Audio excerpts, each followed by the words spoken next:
ಗುನ್ನೆ ಪ್ರಕರಣದ ಕಟ್ಟಿಗೆಗಳನ್ನು ಸ್ಥಳೀಯರಿಗೆ ಮನೆ ಕಟ್ಟಲು ಒದಗಿಸುವಂತೆ ದಾಂಡೇಲಿಯಲ್ಲಿ ಅರಣ್ಯ ಇಲಾಖೆಗೆ ಡಿವೈಎಫ್ಐ ರಾಜ್ಯ ಸಮಿತಿಯ ಸದಸ್ಯರಾದ ಡಿ ಸ್ಯಾಮ್ಸನ್ ಮನವಿ.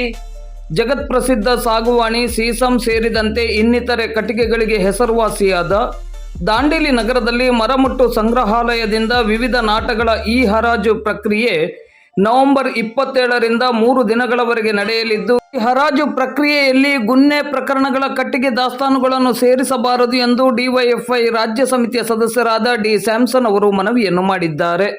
ಅವರು ಈ ಬಗ್ಗೆ ಇಂದು ಮಂಗಳವಾರ ಸಂಜೆ 5 ಗಂಟೆ ಸುಮಾರಿಗೆ ದಾಂಡೇಲಿ ನಗರದಲ್ಲಿ ಮಾಧ್ಯಮಕ್ಕೆ ನೀಡಿದ ಹೇಳಿಕೆಯಲ್ಲಿ, ದಾಂಡೇಲಿ ಸೇರಿದಂತೆ ಸುತ್ತಮುತ್ತಲಿನ ಪ್ರದೇಶದ ಅರಣ್ಯವಾಸಿಗಳು ಹಾಗೂ ಅರಣ್ಯದಂಚಿನಲ್ಲಿರುವ ಸ್ಥಳೀಯ ಜನರು ಮನೆ ಕಟ್ಟಿಕೊಳ್ಳಲು ಈಗ ದುಬಾರಿ ಹಣ ತೆತ್ತು ಕಟ್ಟಿಗೆ ಖರೀದಿಸಬೇಕಾದ ಸ್ಥಿತಿ ಇದೆ.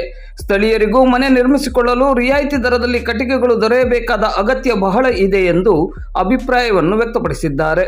ಗುನ್ನೆ ಪ್ರಕರಣದ ಕಟ್ಟಿಗೆಗಳನ್ನು ಆನ್ಲೈನ್ ಹರಾಜು ಟೆಂಡರ್ ಪ್ರಕ್ರಿಯೆಯಿಂದ ಹೊರಗಿಟ್ಟು ದಾಂಡೇಲಿ ಸೇರಿದಂತೆ ಸ್ಥಳೀಯವಾಗಿ ಮನೆ ಕಟ್ಟುವವರಿಗಾಗಿಯೇ ಪ್ರತ್ಯೇಕ ಟೆಂಡರ್ ಕರೆಯುವ ವ್ಯವಸ್ಥೆಯಾಗಬೇಕು ಹಾಗೂ ರಿಯಾಯಿತಿ ದರದಲ್ಲಿ ಈ ಗುನ್ನೆ ಪ್ರಕರಣಗಳ ಕಟ್ಟಿಗೆಯನ್ನು ಒದಗಿಸುವಂತಾಗಬೇಕೆಂದು ಮಾಧ್ಯಮದ ಮೂಲಕ ಅರಣ್ಯ ಇಲಾಖೆಗೆ ಮನವಿಯನ್ನು ಮಾಡಿದ್ದಾರೆ. ನಾಳೆ ಮತ್ತು ನಾಡ್ದು ಅರಣ್ಯ ಇಲಾಖೆಯಿಂದ ಏನು ಅರಣ್ಯ ಟಿಂಬರ್ ಕಟ್ಟಿಗೆಯನ್ನು ಹರಾಜು ಪ್ರಕ್ರಿಯೆ ನಡೀತಾ ಇದೆ ಅಂತೇಳಿ ಪತ್ರಿಕಾ ಮಾಧ್ಯಮದಲ್ಲಿ ವರದಿಯಾಗಿದೆ.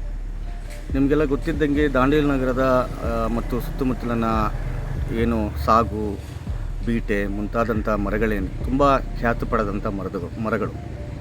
ಈ ಮರದ ಹರಾಜಿನ ಪ್ರಕ್ರಿಯೆಯ ಸಂದರ್ಭದಲ್ಲಿ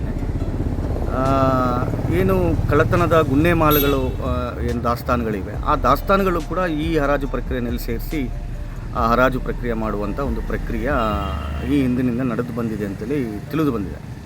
ಹಾಗಾಗಿ ಈ ಸಂದರ್ಭದಲ್ಲಿ ನಾವು ವಿನಂತಿಯನ್ನು ಮಾಡೋದೇನೆ ಅರಣ್ಯ ಇಲಾಖೆಯಲ್ಲಿ, ಈಗಾಗಲೇ ಗುನ್ನೆ ಮಾಲುಗಳನ್ನು ಏನು ದಾಸ್ತಾನನ್ನು ಮಾಡಿದರೆ ಈ ಒಂದು ಟೆಂಡರ್ ಪ್ರಕ್ರಿಯೆಯಿಂದ ಪ್ರತ್ಯೇಕಗೊಳಿಸಿ ಸ್ಥಳೀಯ ಜನರಿಗೆ ಮನೆ ಕಟ್ಟಿಕೊಳ್ಳೋರಿಗೆ ಅನುಕೂಲ ಮಾಡುವಂಥ ರೀತಿಯಲ್ಲಿ ಆ ಕಟ್ಟಿಗೆಯನ್ನು ಸ್ಥಳೀಯರಿಗೆ ಸರ್ಕಾರಿ ದರಕ್ಕೆ ಕೊಡಬೇಕಂತೇಳಿ ಈ ಸಂದರ್ಭದಲ್ಲಿ ನಾವು ವಿನಂತಿಯನ್ನು ಮಾಡ್ತಾಯಿದ್ವಿ. ಮತ್ತು ಸಂಬಂಧಪಟ್ಟ ಮೇಲೆ ಇಲಾಖೆ ಅಧಿಕಾರಿಗಳಿಗೂ ಕೂಡ ಒಂದು ಮನವಿಯನ್ನು ಮಾಡಿಕೊಂಡಿದ್ವಿ. ಸೊ ಇದರಿಂದ ಸ್ಥಳೀಯ ಜನರಿಗೆ ತುಂಬ ಅನುಕೂಲ ಆಗ್ತದೆ, ಸಹಾಯ ಆಗ್ತದೆ, ಮತ್ತು ಅವ್ರಿಗೆ ಆರ್ಥಿಕ ಹೊರೆ ಕೂಡ ಕಡಿಮೆ ಆಗ್ತದೆ. ಅಂಥ ಒಂದು ಪ್ರಕ್ರಿಯೆಗೆ ಅರಣ್ಯ ಇಲಾಖೆಯವರು ಪ್ರಯತ್ನಿಸಬೇಕು. ಗುನ್ನೆ ಮಾಲುಗಳನ್ನು ಯಾವ ಕಾರಣಕ್ಕೂ ಈ ಹರಾಜು ಪ್ರಕ್ರಿಯೆಯಿಂದ ಜೋಡಿಸಿದ್ದೇನೆ ಅದನ್ನು ಪ್ರತ್ಯೇಕವಾಗಿ ಇಟ್ಟುಕೊಂಡು ನಗರದ ಜನರಿಗೆ, ಸ್ಥಳೀಯ ಜನರಿಗೆ, ಸುತ್ತಮುತ್ತಲ ಜನರಿಗೆ ಅನುಕೂಲ ಆಗುವಂಥ ರೀತಿಯಲ್ಲಿ ಈ ಕಟ್ಟಿಗೆ ದಾಸ್ತಾನು ಏನು ಇದೆ ಅದನ್ನು ಸ್ಥಳೀಯರಿಗೆ ಕೊಡಲಿಕ್ಕೆ ಸಾಧ್ಯ ಆಗಬೇಕು. ಗುನ್ನೆ ಮಾಲುಗಳನ್ನು ಯಾವ ಕಾರಣಕ್ಕೂ ಈ ಟೆಂಡರ್ ಪ್ರಕ್ರಿಯೆಯಲ್ಲಿ ಸೇರಿಸಬಾರ್ದು ಅಂತೇಳಿ ಈ ಸಂದರ್ಭದಲ್ಲಿ ನಾನು ವಿನಂತಿಯನ್ನು ಮಾಡ್ತೀನಿ.